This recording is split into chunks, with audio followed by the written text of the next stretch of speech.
Happy Christmas sister. Same to you. God bless you. எல்லாவற்றுக்கும் காரணம் என்னவென்று கேட்டால், அவர்கள் கர்த்தரை தேடாமல் இருக்கிற நிமித்தம் அவர்களுக்கும் குறைவு வருகிறது நிமித்தம் அவர்களுக்கும் அதை சம்பூர்ணப்படுத்த முடியாமல் போகிறது. எதிர்பார்த்து கொண்டிருக்கிற தேவனுடைய ஊழியக்காரனுக்கும் கடைசி நேரத்தில் வேதனை தான் வந்து கொண்டிருக்கு. ஆனாலும் கர்த்தர் என்ன செய்வார்னு கேட்டால், ஒரு நாளும் ஊழியக்காரனை வெட்கப்பட விட மாட்டார். ஒரு வழி அடையும் பொழுது பல வழிகளை கர்த்தர் என்ன செய்வார்? திறப்பார். அல்லேலூயா. ஒரு வழி அடையும் பொழுது கர்த்தர் பல வழிகளை திறப்பார். என்னுடைய வாழ்க்கையில் ஒரு சாட்சி ஞாபகம் வருகிறது. நான் நினைக்கிறேன் 10 வருஷத்துக்கு முன்பதாக இதே மாதிரி தான் எல்லா வேலைகளையும் செஞ்சு முடிச்சு கடைசியாக 5 சதம் கையில் இல்லை. கிறிஸ்மஸ் ட்ரீ வந்து இப்போ டெக்கரேட் பண்ணிக்கிட்டு இருக்கோம். பாய்ஸ் மாதிரிலாம் வந்து சும்மா ஆயாக இருக்கிறாங்க. எங்களுக்கு என்னன்னு கேட்டால், கிறிஸ்மஸுக்கு இன்னும் ஒருத்தருக்கும் உடுப்பு கூட வாங்கலை. இப்படி ஒரு சூழ்நிலையில் தான் இருக்கிறோம். எல்லாம் முடிஞ்சு எல்லாம் செலவழிச்சாச்சு. சரியாக ஒரு 6:30 மணியை போல் ஈவினிங் ஒருத்தர் வந்தார். வந்து அவர் வந்து ஏற்கனவே நான் ஊழியர் செஞ்ச இடங்களில் ஊழியர் செய்கிற ஒரு ஃபேக்ட்ரி ஆஃபீஸர். அவருக்கு சரியாக அந்த கிறிஸ்மஸ் ட்ரீ வந்து டெக்கரேட் பண்ண தொடங்கின அந்த டைமில் அவர் நினைக்கிறேன் பைக்லேயே 2 மணிக்கால வந்தார். ஃபேக்ட்ரியில் இருக்கக்குள்ள கர்த்தர் அவருக்கு பேசினாராம். கேக் ஒன்றும் பணமும் கொண்டு போயிட்டு பாஸ்டர் ஜோன் தண்ணி போயிட்டு கொடுத்துட்டு போவார். டெக்கரேஷன் எல்லாம் போயிட்டு அவர் திடீர்னு வந்தார். பிரைஸோட பாஸ்டர் தான் உட்காருங்க, வாங்க டீயெல்லாம் குடிச்சு பாருங்க சொன்னார். பாஸ்டர் கர்த்தர் என்னோட பேசினார். பாஸ்டர் 2 மணிக்கால கொடுத்து சோட்லி ஒன்று போட்டு தான் வந்தேன். இதாங்க பாஸ்டர் இல்லை ஜோன் பண்ணி வாங்கிக்கணும்னு கொடுத்து, நாங்கள் எதிர்பார்த்த தேவைக்கான எல்லா பணமும் ஆண்டவர் அவர் மூலமாக கொடுத்தார். அவர் மற்ற பக்கம் அப்படி செய்வார். ஒரு பக்கத்தில் இப்படி வேதனை ஆரம்பத்தில் வரும். அது ஆனாலும் ஊழியக்காரங்களை பொறுத்தவரையில் அந்த சவாலை என்ன செய்யலை, விட்டு கொடுக்குறீங்கள, கலந்து போகிறதும் இல்லை. கர்த்தர் ஏதாவது செய்வாருங்கிற நம்பிக்கையோடு இருக்கும். கர்த்தர் கடைசி நேரத்தில் காரியங்கள் செய்வார்.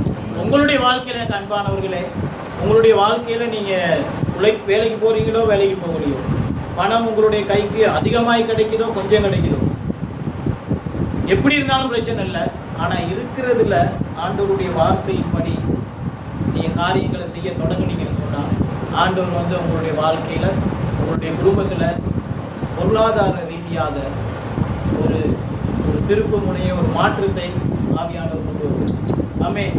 இதுக்கு நல்ல உதாரணம் தான் கொரிந்தி சபை. 2 கொரிந்தியர் 9ஆம் அதிகாரத்தில் 8ஆம் அதிகாரத்தில் நீங்கள் பார்த்தீங்கன்னு சொன்னால், கொரிந்தி சபையில் உள்ள விசுவாசிகள் பவுலுடைய ஊழியத்துக்கு அதிகமாக கொடுத்தார். எப்படிப்பட்ட சூழ்நிலையிலிருந்து கொடுத்தாங்கன்னு பார்க்கும் பொழுது தான் அது நமக்கு பெரிய ஒரு ஆச்சரியத்தை கொண்டு வருது. பணக்காரர்களாக இருந்தால பேங்க் பேலன்ஸ் கூட தெரியாமல் பணத்திலேயே அப்படியே மிதந்துக்கிட்டு இருந்து கொடுத்தவங்க அல்ல. வாசித்து பார்த்தீங்கன்னு சொன்னால் 2 கொரிந்தியர் புத்தகத்தில் நினைக்கிறேன் 8ஆம் அதிகாரம். அன்றியும் சகோதரரே, மக்கெதோனியா நாட்டு சபைகளுக்கு தேவன் அளித்த கிருபையை உங்களுக்கு அறிவிக்கிறோம். அவர்கள் மிகுந்த உபத்திரவத்தினாலே சோதிக்கப்படுகையில் கொடிய தந்திரமுடையவர்களாயிருந்து தங்கள் பரிபூரண சந்தோஷத்தினால் மிகுந்த உதாரத்துவமாய் கொடுத்தார்கள். ஆமென். வாசிங்க 4 வரைக்கும் வாசிங்க. மேலும் அவர்கள் தங்கள் திராணிக்கு தக்கதாகவும் தங்கள் திராணிக்கு மிஞ்சியும் கொடுக்க தாங்களே மனதுள்ளவர்களாய் இருந்தார்கள் என்பதற்கு நான் சாட்சியாயிருக்கிறேன்.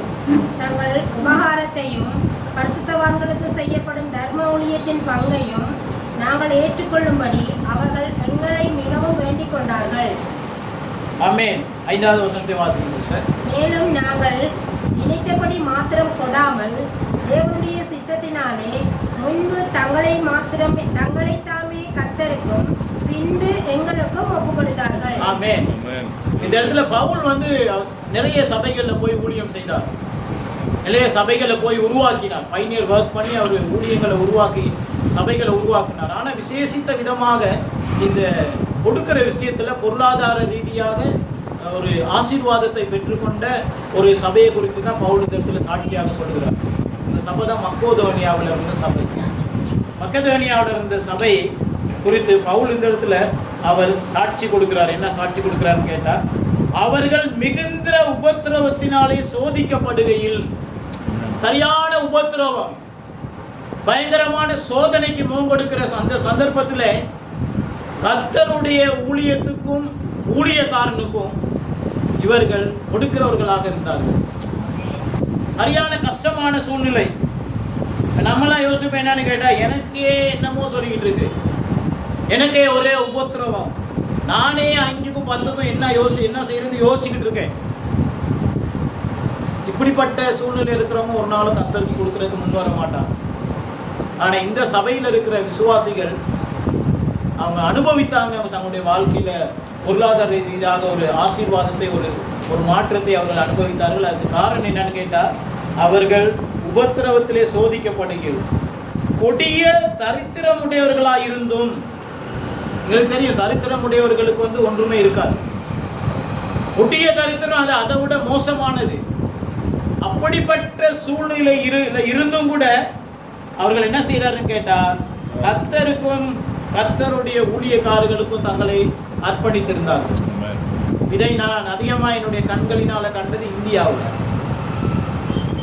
பாருங்க. இந்தியா வல்லரசு நாடு.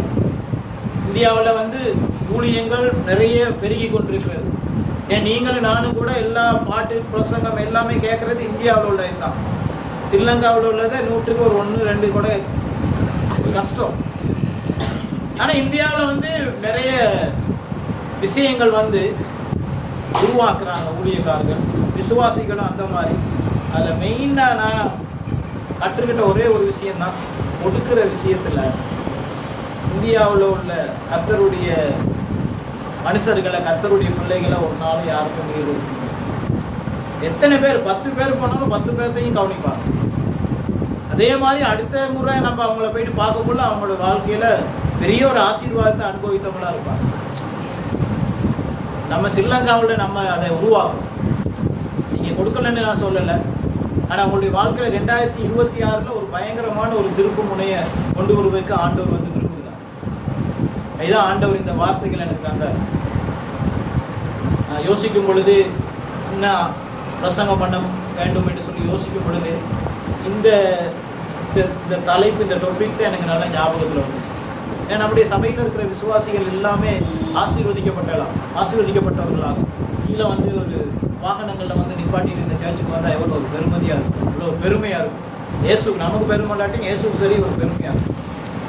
இதெல்லாம் ஆண்டவர் கட்டாயமாக உருவாக்குவார். கர்த்தர் கட்டாயமாக இதெல்லாம் உருவாக்குவார். ஆனால் நம்ம கர்த்தருடைய வார்த்தையின்படி ஒரு சில விஷயங்களுக்கு எங்களை விட்டு கொடுத்து, விசேஷமாக பவுல் சொன்ன மாதிரி எங்களுக்கு இல்லாமல் இருந்த நேரத்துலையும் கூட கர்த்தருக்குன்னு சொல்லி நாங்கள் கொடுக்கணும். இல்லாமல் இருக்குன்னு சொன்னால் அறவே ஒன்றும் இல்லாத நேரத்தில் உருவாக்கி கொடுக்க முடியாது. குறைந்த லெவலில் இருக்கும். காரிபாத் விதவையினுடைய கதை உங்களுக்கு தெரியும். கடைசி தானும் தன்னுடைய மகனும் சாப்பிட்டுட்டு செத்து போகிறதுக்கு மறிக்கிறதுக்கு தான் அந்த ஒரு கலசம் தண்ணீரும் எண்ணெயும் இருந்துச்சு, மாவும் எண்ணெயும். ஆனாலும் தேவனுடைய ஊழியக்காரன் அந்த வீட்டுக்கு வந்த நேரத்தில் தன்னுடைய மகனுடைய தன்னுடைய காரியத்தை குறித்து யோசிக்கலை, ஊழியக்காரனுக்கு செஞ்சான்.